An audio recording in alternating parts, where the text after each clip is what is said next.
बिस्मिल्लाहिर्रहमानिर्रहीम अस्सलाम वालेकुम। एक नई रेसिपी के साथ आपको वेलकम करते हैं।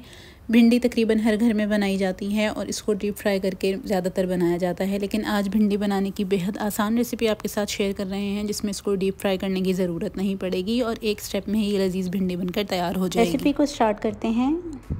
एक पैन में आधा कप तेल डाला है, उसमें 1 चाय का चम्मच ज़ीरा और 3 से 4 जबे मैंने बारीक काट लिए हैं लहसुन के, वो इसमें डाल के हल्का सा फ्राई करेंगे। इसको बहुत ज़्यादा फ्राई नहीं करना, बस ये हल्का सा फ्राई होगा। तो इसमें मैंने 3 दरमियाने साइज़ के प्याज लिए थे जिनका वज़न 400 ग्राम था। इसको भी इतना पकाना है कि प्याज हल्के से सॉफ़्ट हो जाएं। प्याज थोड़े से सॉफ़्ट हो जाएंगे तो हम इसमें भिंडी शामिल करेंगे। आप भिंडी वैसे तो इसमें कम या ज़्यादा भी कर सकते हैं, लेकिन मैंने जितनी मिक़दार में प्याज ली थी, मतलब 400 ग्राम मैंने प्याज लिया था और 400 ग्राम ही मैंने इसमें भिंडी शामिल की है। इस भिंडी को काटने से पहले मैंने धोकर अच्छे तरीके से खुश्क कर लिया था और फिर इसकी कटिंग कर दी थी। 3 से 4 मिनट के लिए दरमियानी आंच पर इसको भिंडी और प्याज दोनों चीज़ों को मैंने अच्छे से फ्राई किया है। 4 से 5 मिनट फ्राई करने के बाद मैंने इसमें 2 दरमियानी साइज़ के टमाटर डाले हैं, हस्बे ज़ायक़ा नमक, बारीक कुटी हुई मिर्चें डाली हैं 1 चाय का चम्मच, आधा चाय का चम्मच इसमें हल्दी का डाला है।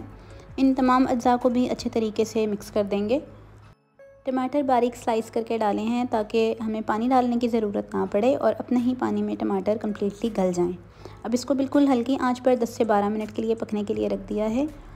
आप देख सकते हैं कि 10 से 12 मिनट के बाद ये टमाटर बिल्कुल गल गए हैं, लेकिन इसमें अभी थोड़ा सा मॉइस्चर बाकी है, तो मैंने इसको दोबारा ढककर मज़ीद 4 से 5 मिनट के लिए पकने के लिए रख दिया था।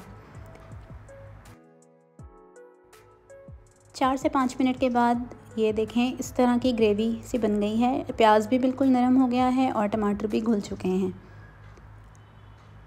कोई लेस इस भिंडी में मौजूद नहीं है।